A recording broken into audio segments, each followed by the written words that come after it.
Olá pessoal do canal Cítica. Hoje vamos estar fazendo mais um vídeo aqui para o canal e hoje vamos tratar um pouco sobre as outras escolas da biologia aqui novamente. Então a gente vai começar da onde a gente parou, mas em relação às outras aulas recomendo fortemente que vocês vão lá e assistam também, certo? Se inscreva aí no nosso canal, aperte no sininho e também no gostei ou no não gostei e escreva aí, dê a sua opinião, fale sobre algum assunto aí e crie essa dinâmica para a gente conseguir sempre estar melhorando aqui o nosso canal. Mas assim, focando aqui no que a gente tem, devo falar para vocês que é muito interessante que vocês assistam lá as primeiras aulas, tá? Então é bom que vocês assistam a primeira aula e a segunda aula, que elas vão estar assim. A primeira se chama O que é Biologia, em forma de pergunta, vírgula, as escolas e vertentes da biologia, vírgula, citologia, vírgula, anatomia. E agora a segunda aula está como Biologia Geral e Comparada, traço, escola tradicional, vírgula, fenética, traço, essencialismo, vírgula, fixismo e o tipologismo, certo? Estas são as aulas que estão aqui dentro do canal até agora. Mas, assim, vocês também podem assistir outros vídeos aqui do canal referente a outras matérias. Pode ser geografia, história, literatura, sociologia e filosofia, certo? Estes são algumas das matérias que já estamos tratando aqui no canal. Mas a gente tem muito mais disso daí. A gente tem React, aí eu já falei sobre algumas matérias subgêneros de algumas dessas matérias mais escolares. Já falei sobre Comex aqui, já falei sobre várias coisas e com o tempo a gente vai sempre buscar mais. Porque aqui é um canal de polimatas, né? de polímatas. Hoje vamos estar tratando um pouco sobre a biologia ligada a essas últimas escolas. Então, como a gente já disse antes, a gente tratou de mostrar como que a biologia é muito complexa, como ela tem várias coisas dentro dela. E dentro desses preceitos aí a gente pode encontrar desde especulações da origem da vida, encontrar como acontece as reproduções de alguns desses animais, semelhanças entre os animais, como que acontece a adaptação desses animais a certos meios, e a gente também tem, obviamente, estudos ligados a tecnologias, a gente tem estudos ligados a metabolismo e assim vai. Tem uma gama muito grandiosa dentro da biologia. E no caso aqui, a gente também começou a tratar das escolas. Então a gente falou também o que era biologia geral, biologia comparada, e a gente focou na escola tradicional e fenética. Falamos então também de essencialismo, fixismo e também focamos no tipologismo. Mas no caso a gente ainda não tratou sobre transmutacionismo, certo? Então é assim. Como eu já disse para vocês, o essencialismo e fixismo têm semelhanças muito grandes, mas o essencialismo vai adotar ali uma ideia de abiogênese.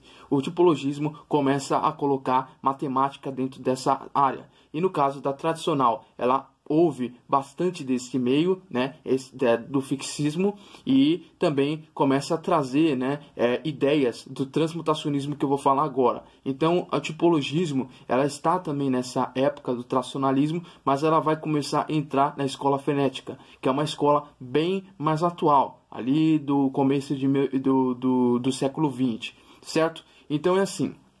Focando aqui no que a gente tem que passar para vocês, o transmutacionismo ele vai ser aquela ideia de que os seres tendem a ter uma diversificação, mas então ela é simplesmente algum fato, né, uma casualidade que vai gerar uma diferenciação determinada que vai gerar uma mutação.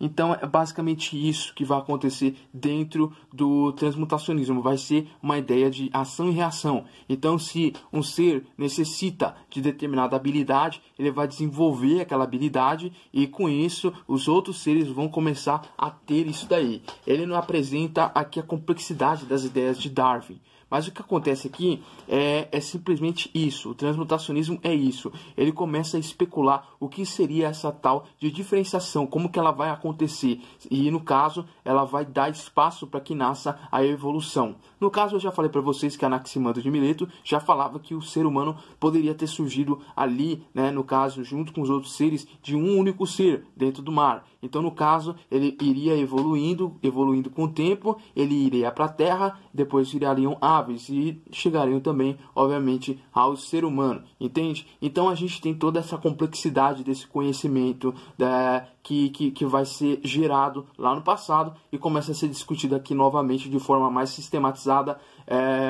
dentro da biologia, no século XIX. Então, com o tempo passa, chega o século XX e vem um divisor de águas de tudo, né? No caso, a gente tem que lembrar, né, antes disso, me desculpe, devo falar um pouco sobre Darwin. Darwin, ele vai ali, no século XIX, falar sobre a evolução, né? Já estava falando do transmutacionismo, melhor a gente já falar de evolução e depois a gente vai para a escola fenética. No caso, as ideias de Darwin, eles começam a aparecer um pouco mais estruturadas, e ela dá ali realmente o start para todo o conhecimento que a gente tem hoje sobre essas diferenciações que acontecem. Então, no caso, ele vai gerar a escola evolucionista que a gente vai tratar aqui hoje, mas ele traz a ideia de evolução. Então, a evolução seria ali que os seres já teriam uma variabilidade em seu próprio ser, né, em alguma coisa que, no caso, a gente vai determinar como genética, mas na época dele era um pouco confuso. Então, ele dizia que através desses caracteres aí, que é possível se encontrar dentro do DNA desses seres aí, dentro da estrutura destes seres, ele acaba sofrendo uma pressão selecionada da natureza, ali através de serem predados, ou simplesmente por algum traço que serve para atrair mais fêmeas ou mais machos, e começa a ter essa seleção de diversas formas. Mas no caso a gente pode tratar um pouco sobre essa de presa, né? Um predador começa a selecionar então estes seres, e eles começam a evoluir. No caso, eles vão chegar dessa variabilidade genética, ou seja, esse gene sempre esteve lá, ou ele nasce ali há muito tempo, então ele fica um bom tempo carregado, depois ele começa a se manifestar. Mas no caso, a variabilidade genética é o ponto crucial dessa diferenciação toda. Então, isso vai gerar a pressão seletiva, e essa herança, né, dos seres que sobreviverem, que geralmente vai ser esses já modificados, eles vão acabar ali passando o seu gene para outros da sua mesma espécie, gerando ali modificações. Então a gente pode falar sobre aquele exemplo das mariposas na Evolução Industrial, onde elas ficavam lá na parede. Então as paredes geralmente antes da Evolução Industrial eram brancas. Então as borboletas que eram brancas, elas não eram predadas pelos seus predadores. Mas no caso, depois que as paredes começaram a ser sujas por causa da poluição, as borboletas pretas começaram a sobreviver mais, e as brancas começaram a ir para o beleléu, entende? Então é um negócio bem interessante da gente falar aqui. Agora vamos lá. Escola fenética. Essa escola nasce ali no século XX. Ela não vai tratar simplesmente de evolução ou não evolução, porque a gente tem até essa época um pouco de ideias contra, né, o darwinismo, embora ele já começasse a ser cada vez mais discutido e ganhando espaço no meio acadêmico. A fenética, né, a escola fenética, ela vai ali criar bases relacionados a uma ideia mais matemática. Então ela se alimenta um pouco do positivismo, assim como a escola metódica da história se alimentou, né, tentando passar simplesmente fatos com documentos ali de forma a tentar passá-los de forma idêntica como eles foram escritos.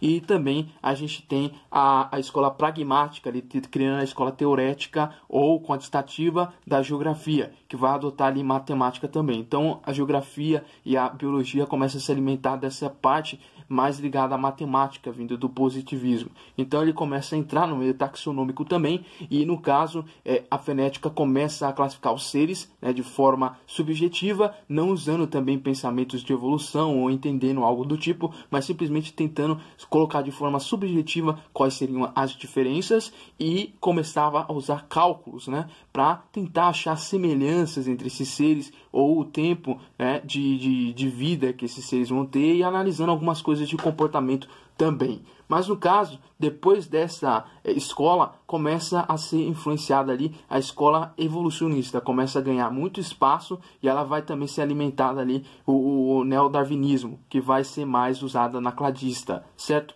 No caso da escola evolucionista, ela vai pegar tudo aquilo que ela tem e que foi desenvolvido por Darwin, e vai começar a criar coisas novas. Mas no caso, ela não entende o que seria uma diversidade biológica. Então ela não entende basicamente o que seria esses comportamentos, algumas outras coisas, outros pontos internos destes seres, e também de comportamento, como já disse, deles, que eles acabavam ali meio que ignorando. Então eles tentavam traçar formas objetivas de formatos destes seres um para o outro e tentavam classificar eles também. Dentro dessa época surgiu a determinação, né, de mostrar que existem os piscis ou peixes e existem os tetrápodas, aqueles que têm 4 membros. Então é basicamente isso. Eles vão passar um pouco disso. Então os tetrápodas vão evoluindo e ali passa pelo anfíbio, passa pelo réptil e também temos ali os mamíferos e no caso as aves. Entende? Então toda essa complexidade eles começam a abordar nesta fase.